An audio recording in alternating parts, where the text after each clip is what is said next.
Sure is, because Mr. Snowman is not cooperating.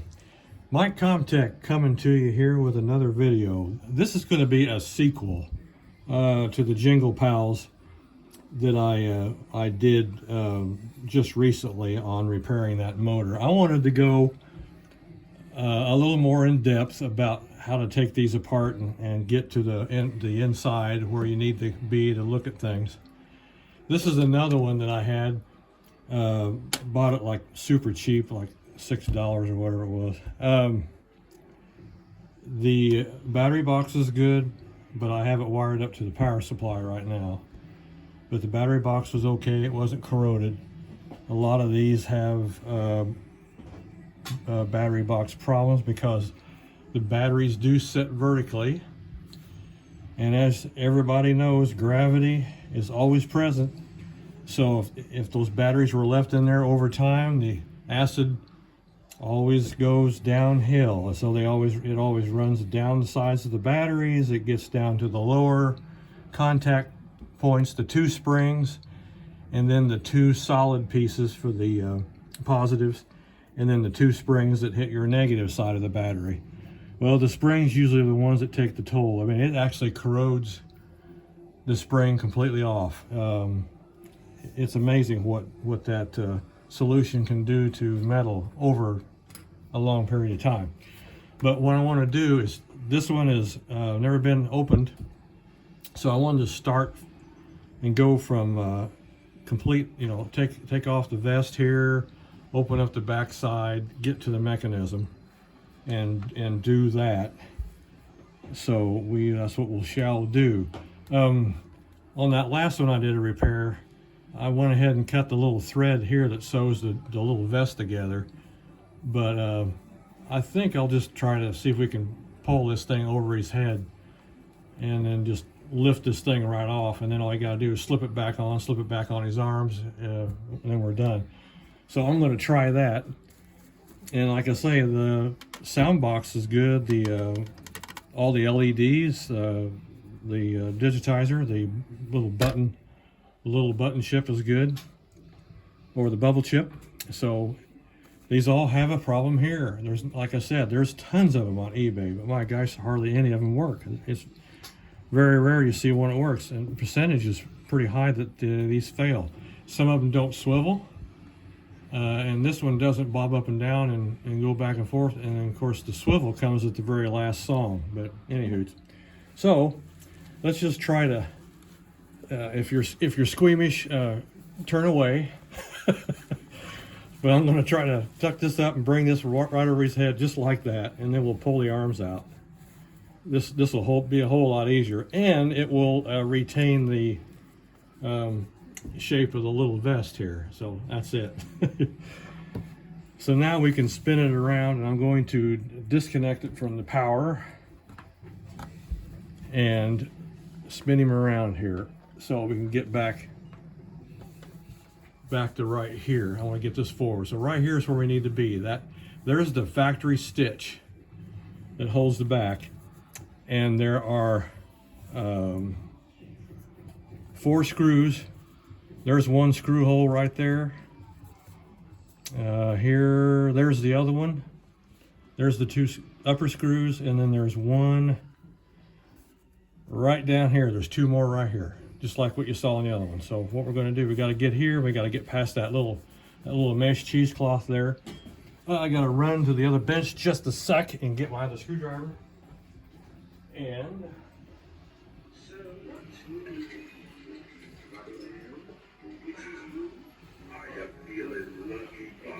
yeah, of course I set off Jack the Spades, Ace of Spades, and my Dean the Deathologist. I set them off, so they'll be finished here in a minute. There we go.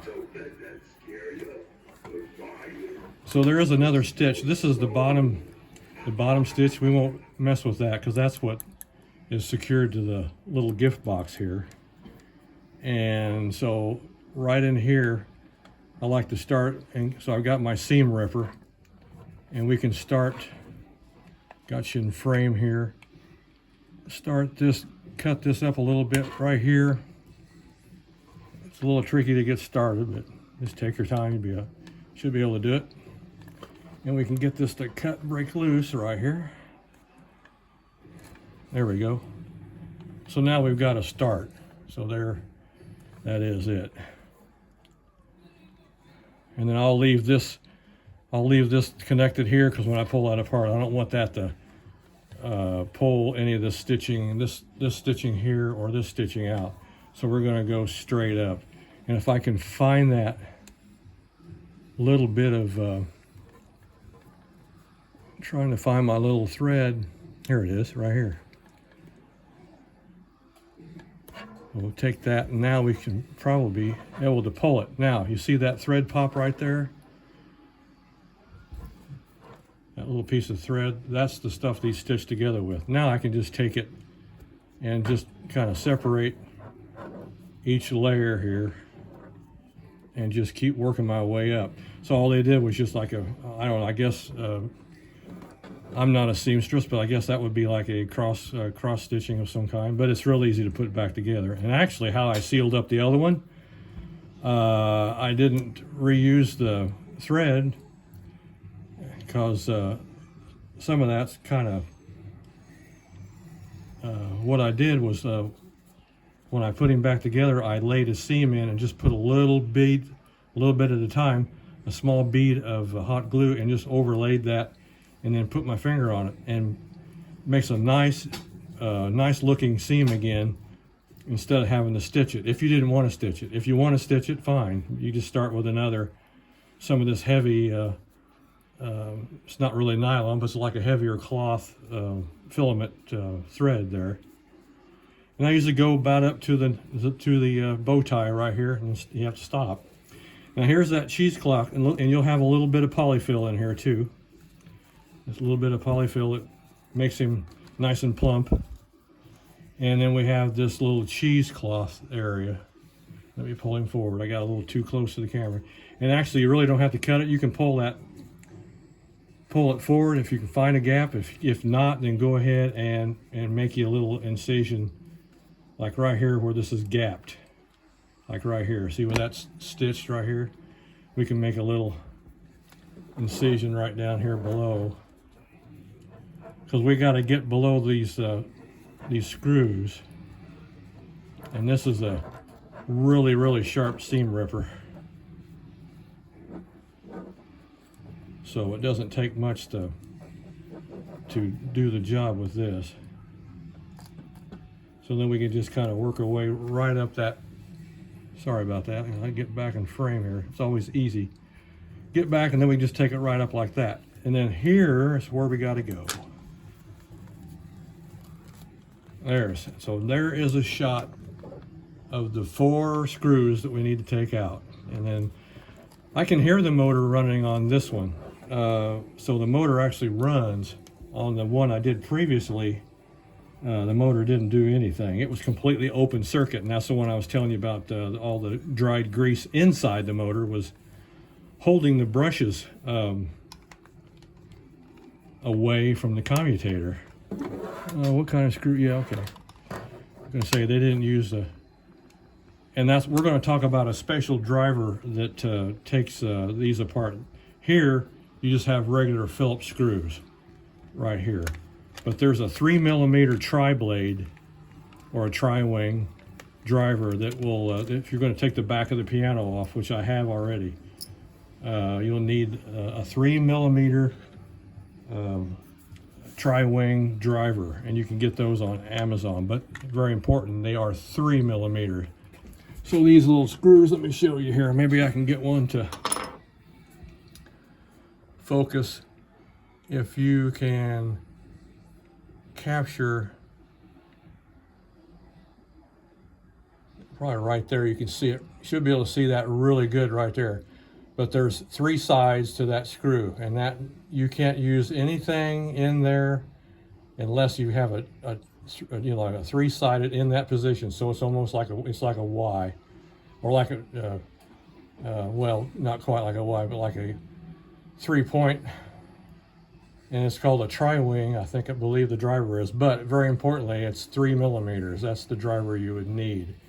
And then that's also what the little gift box is fastened on the bottom with as well. And then that's what it's fastened down with, are those, and then to get the back of the piano off. And I'll show you that more circuitry on that piano in depth. We got 2 more. I got this screw up here to get. Once we get over here on the back side of that piano, I'll show you that. So we'll use my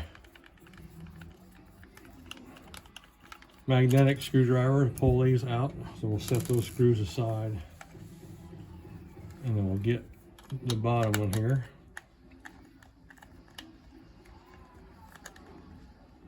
Get at a certain angle.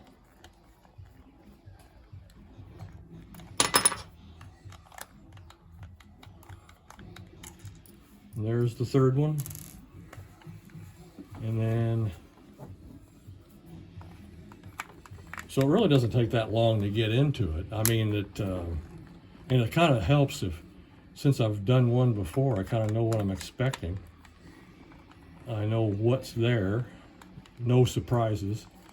You always wonder when you take something like this apart, whether if you take the first piece of plastic off, and are all the gears going to come flying out at you, you know, and spew all over the place, and then you'll never have any shape, way, or form where they went. And then so what I do is I just kind of grab it by the side here, and you'll hear it pull off. And make sure that goes back on the right lower corner, and then this is the top. This is the top. The screws are closest to the top. So when he goes back, they'll go back on just like that. So that's basically layer number 3, the plastic housing. We'll set that aside. And then here you can clearly see the motor here. And then there's the motor's right here with the capacitor on it. And little noise elimination capacitor right here. Boy, they sure shorten that lead on, but yeah, that some of this grease, and I would recommend you get bring that up and I'll show it to you here. Have a towel handy because they greased it good. But you got to realize these things were made in 2005. This is 2024. Several years difference. And then there's these little clasps that I was talking about in the last video that I was trying to be really, really careful in bringing these up because these, snap, they go across, and then this is beveled right here, and then they snap down. That holds this cover. But there's a big screw right here, and this little hole here, it's got all that grease in it, I see. Oh, yeah, here I got that. Let's go back to the driver real quick. There's the, let me see if it'll focus. Here's my 3 millimeter tri-wing driver right there. I thought maybe I had put it back, but I still have it out. And this one happens to be from iFixit. I bought the whole big kit from them. So we need to clean some of this grease off here. So let me get a piece of paper towel, because this stuff gets pretty messy. It's the thing I like to grease this, if you have to grease anything, I use like plumber's grease. It's silicone based. It, as far as I know, it won't attack any plastic. It won't degrade any kind of plastic over time. See if I can get that grease out of there so I can have a clear shot.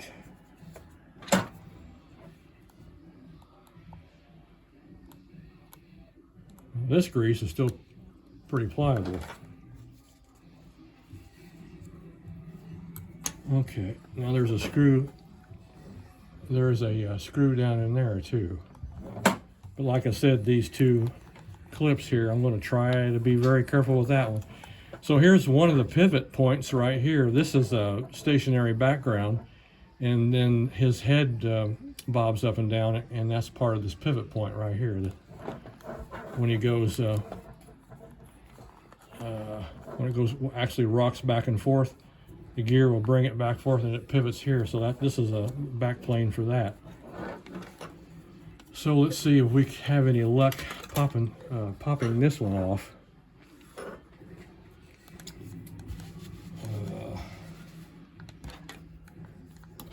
Take the screw out first. Got to contact all the blades here. There we go. So we got to take that screw out.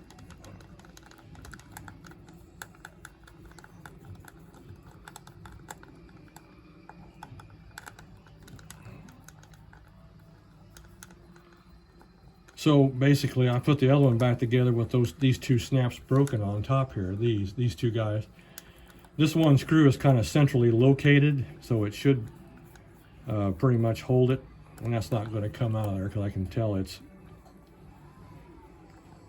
all the way to the end of travel. It's all the way out. It's just not going to come out of there. Well, I got too much grease around it, holding it in there. All right, wipe my screwdriver off. So let's see if we can try our luck here. Well, and another thing I got to do, I've got to I want to fire this thing up one more time, see if I can feel back here. I can't get my finger there. Nope. But I got to remove these. I have to remove these wires because this back plate has to come off. So we have to. Actually, I'll just cut these and I'll just clean those connections and resolder them. We'll see what we can do here. And of course, I don't have my cutters over here. Hey, guys and dolls, take a seat, pour yourself a drink, and let's see if you've got the skills to match your... Go ahead and cut these off.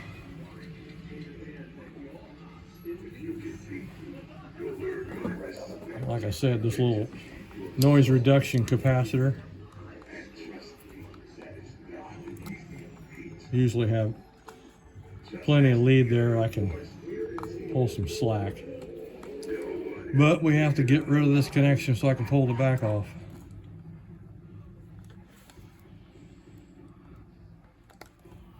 And I don't have my yeah, we've got enough lead on that capacitor to solder that back. I don't have my iron fired up right now, so we don't really need to. I will hook straight on with the power supply.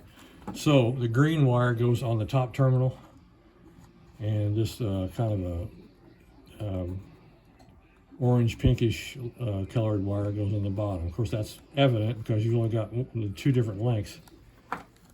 So let's see what we can do, because now this will be free to move here, but we've got to get this off. So let's see if we can snap this up. And maybe not all these were that brittle, but that one I did last time, I was really careful, and it popped right off there. That one popped up and didn't break.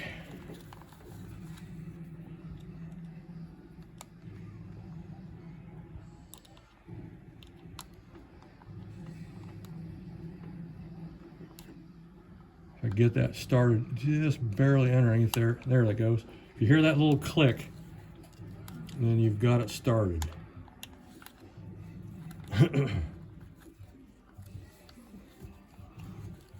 You know, you got to realize too, when they put these things together, everything goes one direction. That back gets put on, it gets slammed down, it gets locked, they put the screw in. When they're building this thing, they don't have all this fur all the way around it. So you have to realize that. Because what I did when I wanted to get to the motor on the last one, and I didn't want to take that pulley off in the front, and there's a little belt drive. And on that, just wipe some of the more of this surface grease off here. And there is a little belt drive on it. So I'm going to push the terminals while I'm pulling this forward. I don't want that motor to rock too much more forward than that. And then double check that screw, make sure we're out all the way, which it is. I can feel it bottoming out. So this one we didn't lose the little connectors. These two guys, they didn't break. So there again, see, it depends on where the thing has been all these years. If it's been in a hot attic, has it not been in a hot attic? You know, so dry rots the plastic even faster. That's a possibility. Climate, where it was, you know, that kind of thing. We didn't, let's see, what kind of gear we got coming out with us. Shouldn't be pulling anything out of here.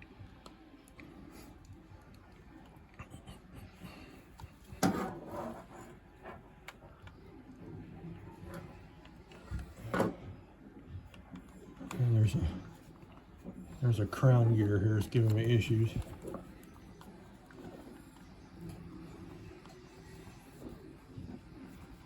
Trying to keep this in here in frame best I can.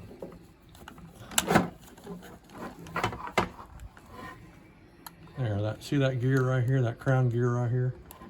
This the bottom piece stuck on there. Because on my other one, this thing pulled right out. Let's see if I can lift it up.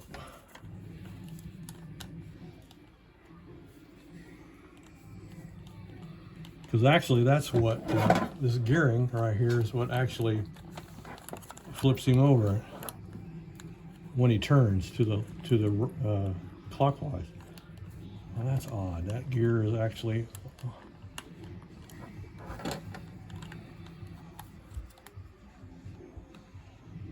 yeah, and that other gear just fell off. So maybe I'll take that back about the explosion when you take the back off. What is that?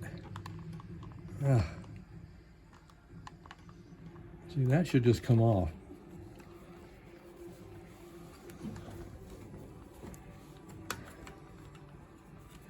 Like I said, my other one, it just pulled, that back just pulled straight off there, and there wasn't any problem with that at all.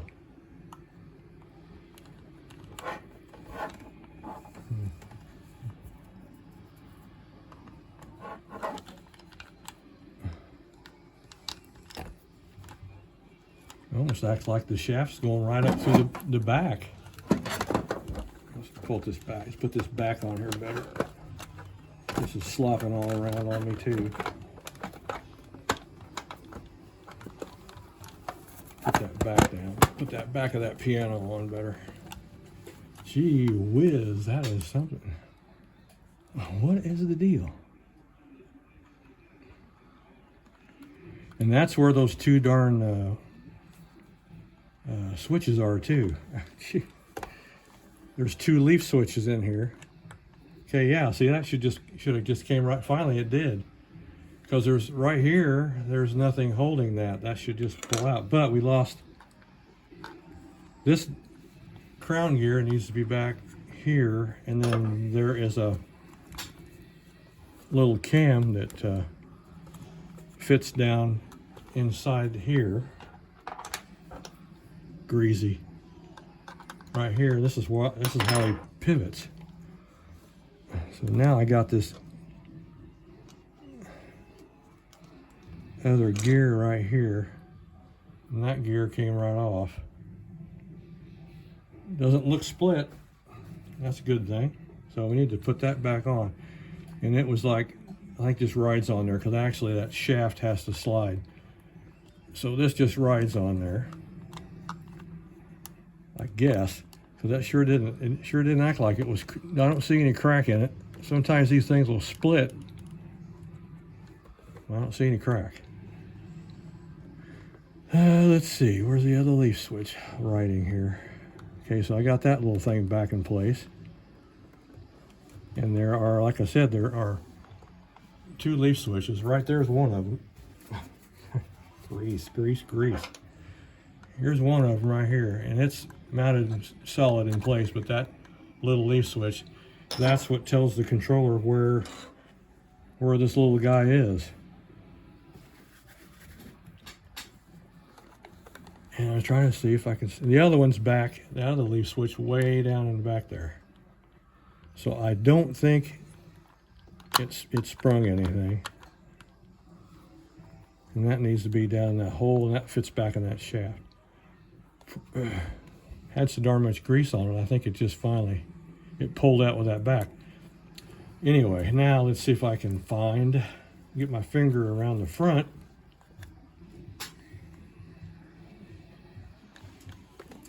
Let's fire that motor up directly. Once I degrease, I'm gonna have everything a mess. That I don't want.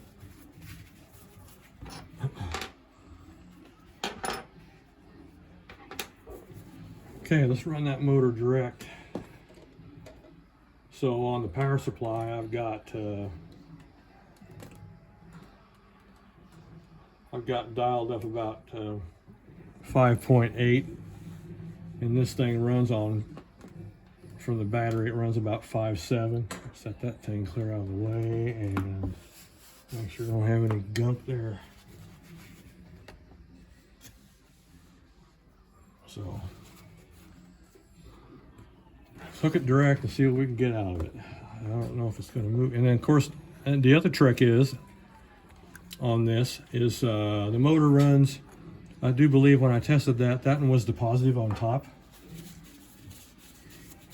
and negative on the bottom. And then when he turns this way, and he actually is, they are reversing the polarity on that motor. And I'm not sure if that gear's supposed to be floating around there or not. But it sure is.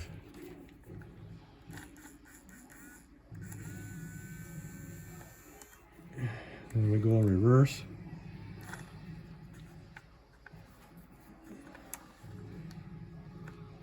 I'll hold this gear in place.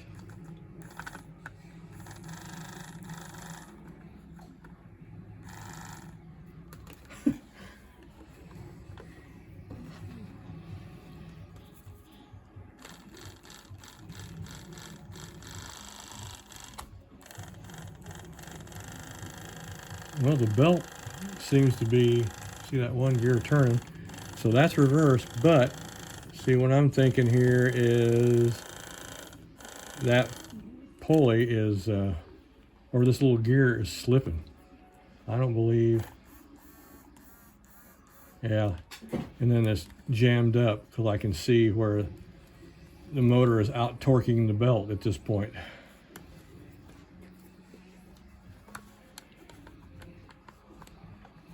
So even if I was to hold this crown gear up and try to run this thing in forward, yeah, so she's jammed up somewhere.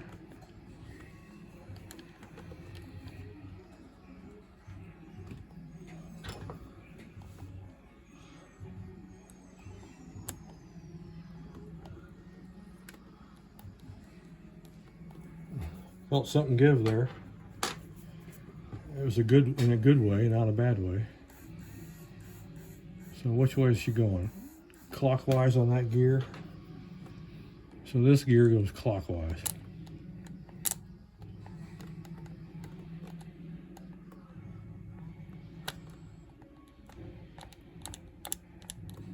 Okay.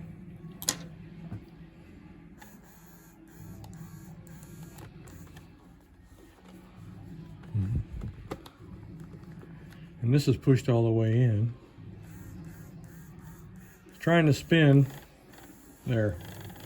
All right, we got to get it worked loose here a little bit. Let's let it run for a minute. Yeah, cheesecloth, get out of there. All right, let's. And of course, that belt could be a little wonky too. I mean, it could be loose. It doesn't supply enough power to make anything go. Those belts become stretched, they become, and that's what it acts like.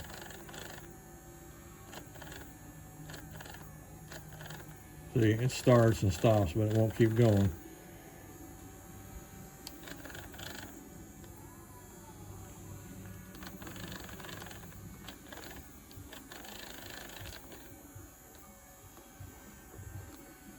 Yeah, this one may need a new belt.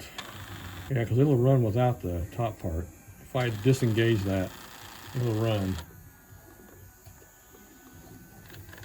And that doesn't even feel tight. This thing feels really, really loose. Yeah, I'd say that belt is definitely loose.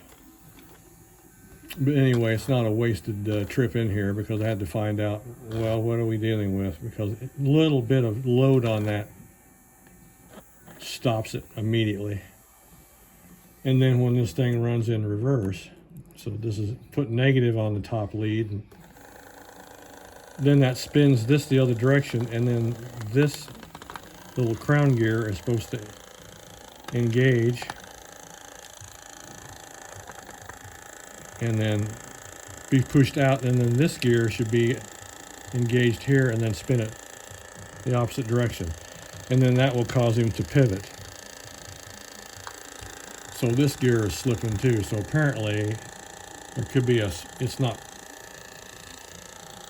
should not be riding on the shaft like that.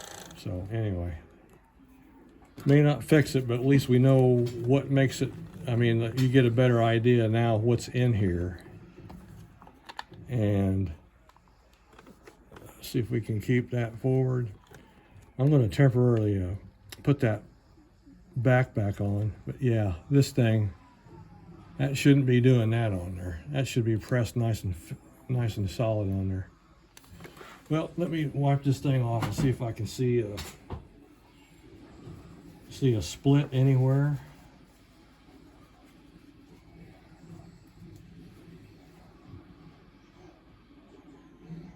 I certainly don't.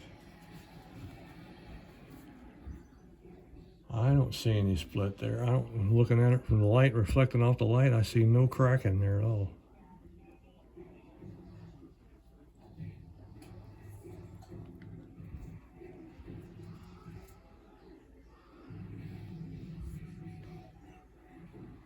Huh.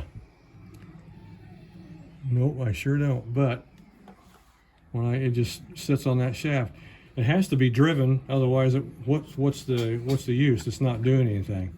Because when that thing runs in reverse, this forces that gear assembly forward, and then normally this gear is would be actually riding about. That's all the way against it, so that gear is usually riding around in here somewhere. So it's got to be driven. That didn't really have any effect on the forward motion, the back and forth and the head, bobbing the head up and down. Positive back on there, negative here. See, that doesn't have any effect on that. This is a separate drivetrain just to make him spin sideways. After he's done with that last song, that controller then reverses the polarity on that motor and then does that. But I put any kind of a little bit of a load on that and it'll slip.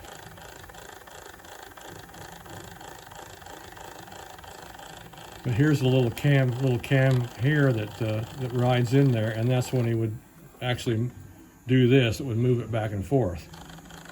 Yeah, that belt shot. It probably got as much grease as there is in here. It probably got grease soaked. Okay, well, I will may do a continuation on this if I can find a belt for it, and find one of these animatronic little belts for it. So anyway, we will conclude this right here as a work in progress, but at least now you know about what that looks like and how to get to this point if you want to tackle that. And then since we're here, I'll go ahead and pop the back off. And these are those special screws that pop this back off here. There's 4 of them. And I showed you this on the other one, what it looks like inside. There's the bubble chip riser, little riser card right here, little bubble chip card. Speaker, battery box, the main support electronics for the LEDs. And then you have this little guide. There's only one way you can go in. It's slotted. So it goes right there. This little plastic, and it holds that LED array on the side. So when you put the back on, then these holes right here little squares line up with these. So take that out because it'll end up just coming out on its own anyway. Okay, well, anyway, thank you guys. I appreciate my videos. I hope this get some of these things working. I'm going to see if we can't source a belt for these too. Find a belt somewhere. And hopefully they're not crazy, you know, out of control expensive, but you know. And then find out what's the, I'm sure on my other one that one has to be solid on the shaft because it wouldn't be doing anything. There's no purpose for it unless it's a guide for that crown gear. But I'll have to do research on that too. I may have to see what I can find there. Thank you for watching my videos, guys. Appreciate it. Thank you for all the subscribers out there, and we will talk to you later.